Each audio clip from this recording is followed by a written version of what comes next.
Hi, folks. I'm back and discussing yet another movie this week. Now, remember last week I talked about 12 Angry Men, the courtroom drama directed by Sidney Lumet. Well, this week it's another Lumet film, The Hill, a little known British wartime drama made in 1965. Now, in 1965, Sean Connery was at the height of his James Bond fame.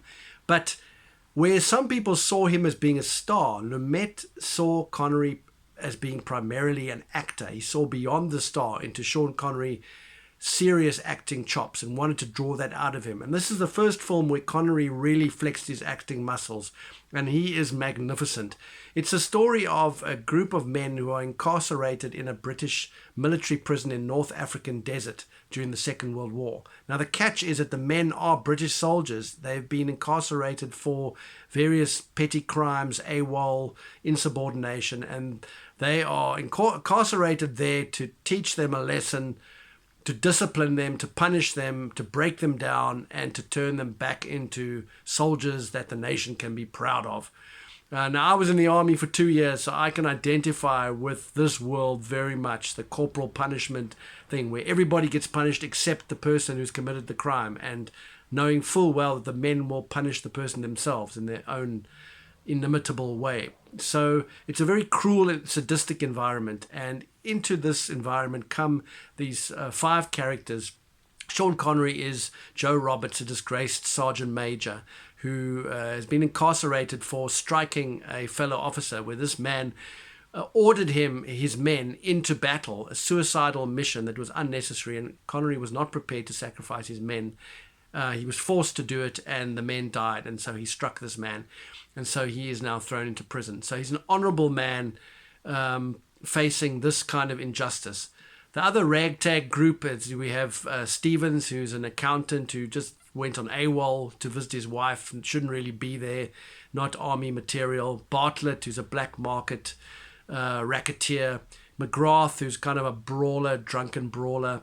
And Jacko King, this West Indian, very genial character. Now, Jacko King really is one of the main characters in this film because he is the butt of terrible bigotry and racism that is prevalent in this base.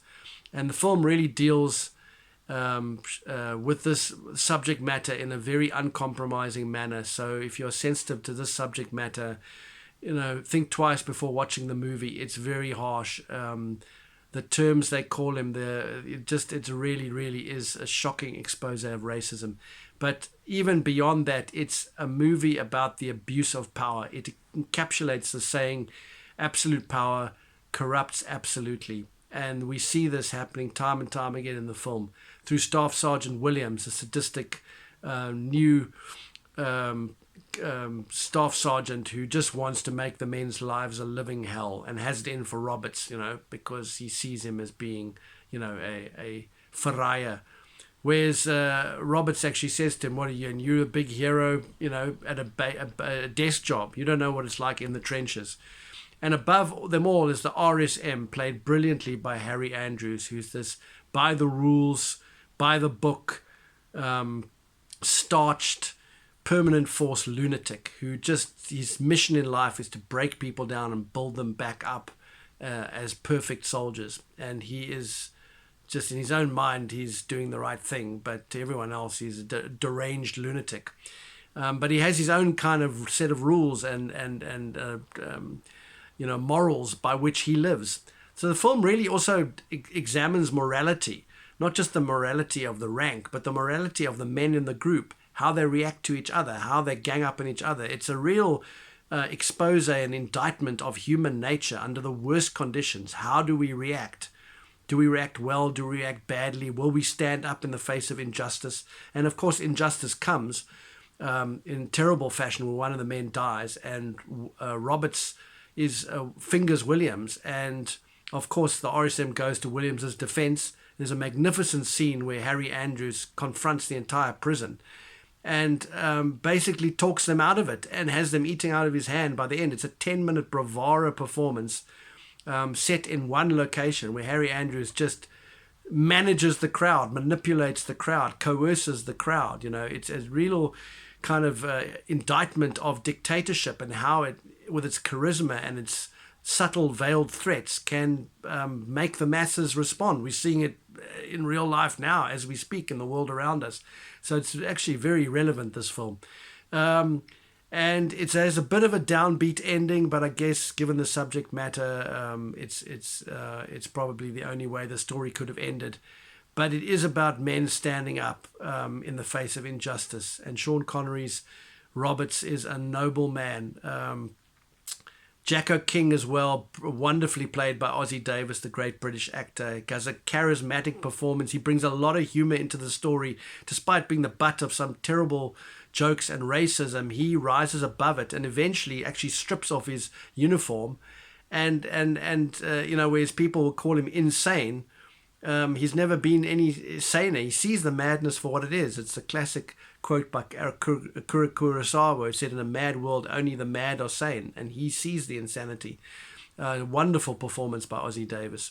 The rest of the cast: Ian Bannon as Staff Sergeant Harris, the one kind of reasonable rank who sides with the men. Michael Redgrave in a powerful cameo as the MO who's being blackmailed by the rank to keep quiet, because they say, "Oh, well, you passed a man fit who wasn't fit, so the death is on your hands."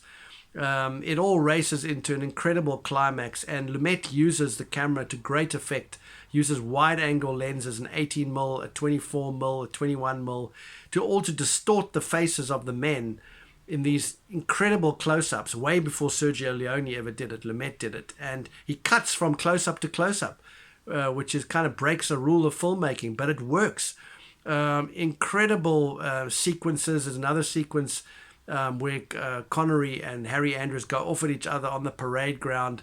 There's so many memorable performances and ingenuity in the filmmaking. This is British drama at its very best.